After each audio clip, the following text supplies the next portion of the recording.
Good evening and welcome back to the Heal Security Dispatch Deep Dive with Mark and Diana, your trusted source for the latest in cybersecurity trends and expert insights, proudly presented by Heal Security. Today's Friday, September 26, 2025. Welcome back, everyone. Glad you could join us. Today, we're really getting into it, undertaking a pretty critical deep dive. We're not just reading off headlines here. We want to connect the dots, link these foundational crises and security operations directly to the highest priority threats organizations are facing right now. And then trace those failures, see how they lead straight to the legal crosshairs. So our mission today, it's focused on three main areas. First, understanding that operational exhaustion security teams are battling. Second, looking at the immediate critical infrastructure threats that frankly need action today. And third, unpacking the really severe legal and, real-world consequences of breaches happening across different sectors. That's absolutely essential because these areas, they aren't separate silos. They're interconnected, like a feedback loop. Yeah, the goal here is to cut through all that reactive noise. We need to grasp how let's say, philosophical problems, like analyst burnout from just having too many tools, how that directly undermines the practical ability to deal with urgent dangers. Think zero-day vulnerabilities in core network devices. Getting this synthesized knowledge, that's what lets you spot the real priorities, the so what, for your own organization's defense strategy. Okay, let's unpack this. Let's start right there on the front lines, which, based on what we're seeing, sound completely overwhelmed. Insights from folks like Craig Adams at Rapid7. They paint a really clear picture. And honestly, it sounds exhausting. The security environment is becoming, well, one source actually called it unmanageable. Right, and the core issue often isn't a lack of spending. It's more about how that spending is fragmented. We see this chronic tool sprawl. Organizations buy dozens of different security products, but they're all disconnected. Which leads to fragmented dashboards. Analysts are basically swivel chairing between like 15 different screens trying to track a single incident. And the most debilitating symptom, it's got to be alert overload. Alert overload. That feels like the slow killer, doesn't it? If an analyst is just bombarded with thousands of low-priority pings every single day, their focus gets diluted. They just can't dedicate the proper time to deep investigation. Precisely. And they miss the real high-priority threats hiding in all that noise. And this systemic vulnerability, it's often made worse by organizational silos. Security teams are trying to handle these alerts, but the tools they need to actually fix the root cause, sometimes they belong to IT or maybe the development team. Right. That lack of sort of seamless collaboration across those different groups, SecOps, IT, that's the real weak spot here. Okay, so if the problem is complexity driven by too many tools and maybe not enough collaboration, where do the sources suggest the solution lies? It seems to lean heavily on AI. Yeah, but not necessarily AI replacing humans. It's more about automation. AI is seen as the main leverage point to get past that alert fatigue. We need it to take over the repetitive stuff, the time-consuming tasks. Like what specifically? Things like initial triage, correlating alerts from different platforms, dynamically prioritizing the genuine risks. This frees up the human analyst, right? Lets them focus on the really unique, sophisticated attacks that AI, frankly, isn't trained to catch yet. But AI isn't just a silver bullet, is it? We've seen complex systems just introduce new kinds of complexity before. Are there warnings around implementing AI? Definitely. We have to implement strong guardrails. That's crucial. If we just feed AI the same chaotic environment we already have, we risk swapping human fatigue for. Well, you could call it AI drift. AI drift, meaning? Meaning if the automated correlation logic goes slightly off, you might end up suppressing critical alerts because the AI thinks they're just noise. Yeah. And poof, you've missed a 0 day entirely. Okay, so the goal is streamlining. Exactly. Which requires integrated security platforms, tools that actually embed into existing workflows, making sure IT, development, and security are all working from the same consolidated view. This operational exhaustion we've been talking about, the fatigue, the sprawl, it sets the stage, doesn't it? It's precisely why these urgent mandates we're about to discuss are so incredibly difficult for security teams to actually implement effectively. Yeah, they're basically playing defense with one hand tied behind their backs. And the threats, they aren't waiting around for teams to get organized. We have some really urgent warnings concerning fundamental network infrastructure, national cybersecurity agencies, SCSSET, the UK's NCSC, others are ringing loud alarm bells about critical vulnerabilities found in Cisco Adaptive Security appliances. ASAs. ASAs, those are often the first line of defense, right? Firewalls, routers, the core network stuff. What's the potential impact if those get compromised? It's potentially a full network compromise. We're talking remote attackers exploiting these flaws to achieve remote code execution. meaning they could gain complete unauthorized control over those firewalls and routers.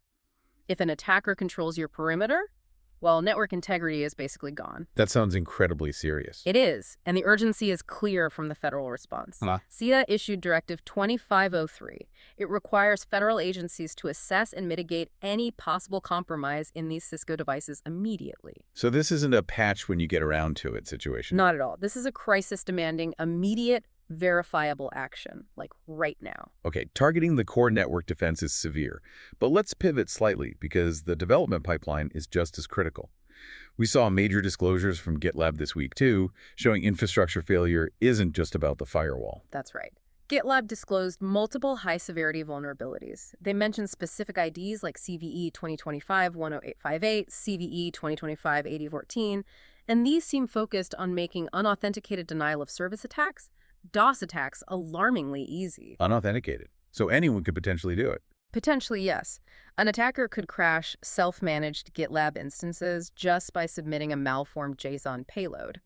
Or, interestingly, by using what they call unbounded GraphQL queries. Unbounded GraphQL queries. Can you break that down? Sure, think of it like walking into a massive library and demanding the librarian fetch every single book in the building, all at once, repeatedly. Okay. There's no limit set on the request. The server's resources get intentionally choked, just exhausted, until the whole system collapses. Wow. So low effort for the attacker, potentially catastrophic for the victim's development pipeline. Exactly. Stopping development means stopping business, pretty much. The urgency there seems just as high as patching a critical firewall, even if the vector is different. Absolutely. That's why administrators are being strongly urged, upgrade immediately. Get to the patched versions CEE 18.4.1, 18.3.3, and 18.2.7. The key takeaway here, I think, is that the immediate threats are hitting both network stability, like with Cisco, and business continuity with GitLab.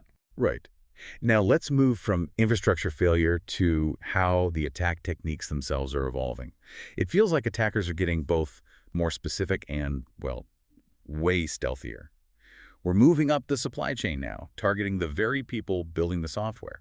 Let's talk about the XCSSET macOS backdoor update. Yeah, this is a classic supply chain risk targeting the source code, essentially. Yep. XCSSET specifically goes after macOS developers. It leverages their professional environment against them. And the infection method through compromised development tools, that's particularly nasty because it preys on the trust developers have in their build environment. Exactly. It installs stealthily via malicious Xcode projects. That part isn't entirely new. GB hackers mentioned it before.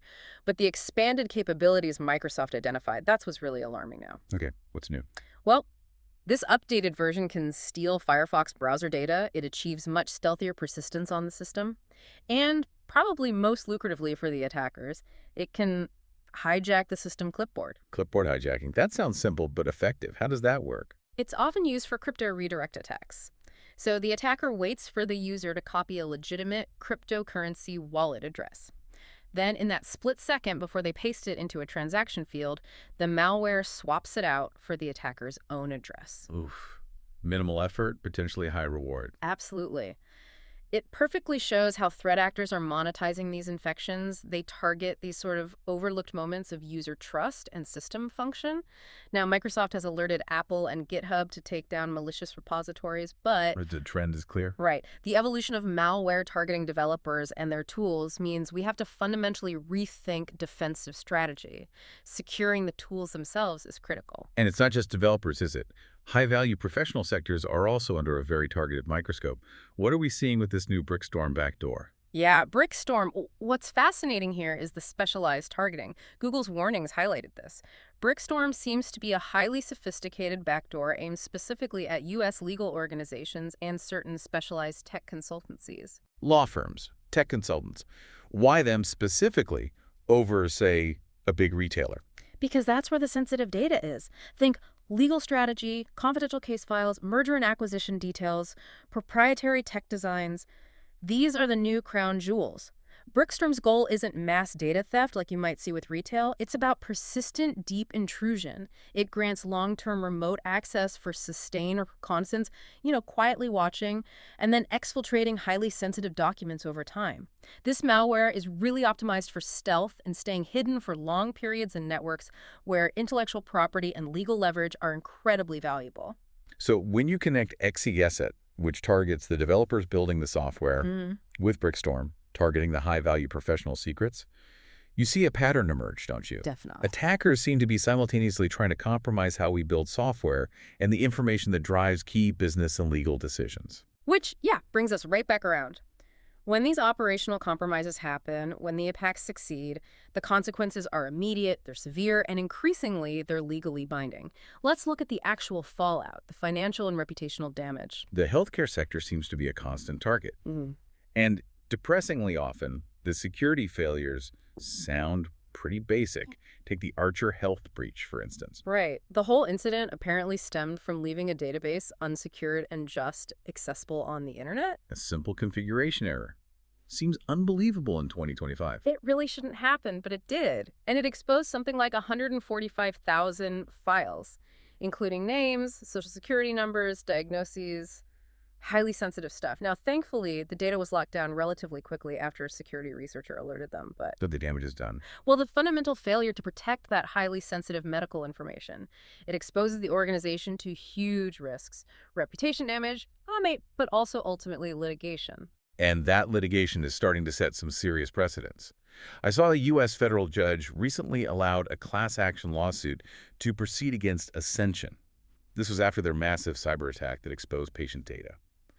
And the key point seems to be the court allowing the case forward based on alleged negligence. That's the crucial legal shift right there. The plaintiffs aren't just saying, hey, we were victims of a crime. They're alleging Ascension failed to adequately safeguard sensitive health information, meaning they failed to implement reasonable security measures. Which raises the stakes significantly. Hugely.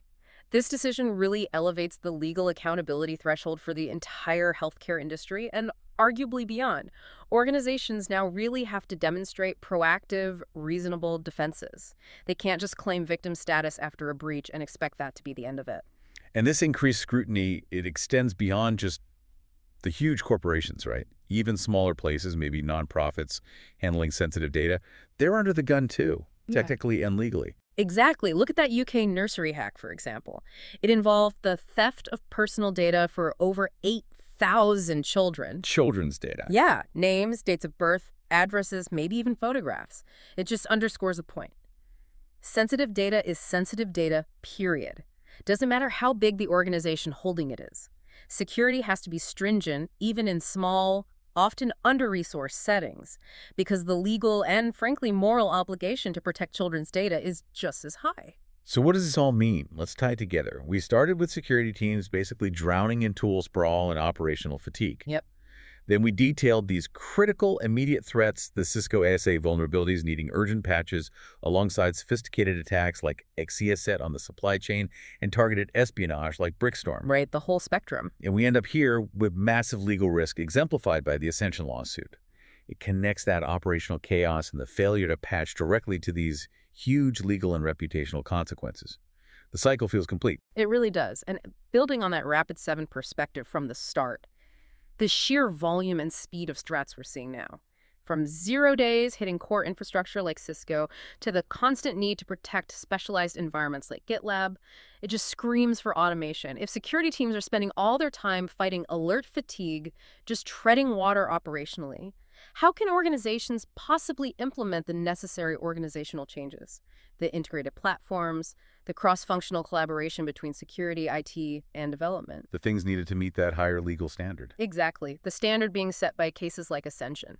At the end of the day, knowledge is only valuable if it's understood and actually applied to create a secure, streamlined environment. Otherwise, it's just information.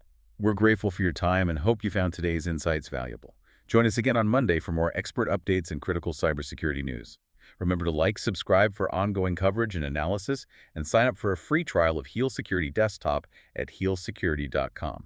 Until next time, stay safe, stay informed, and keep your digital world secure.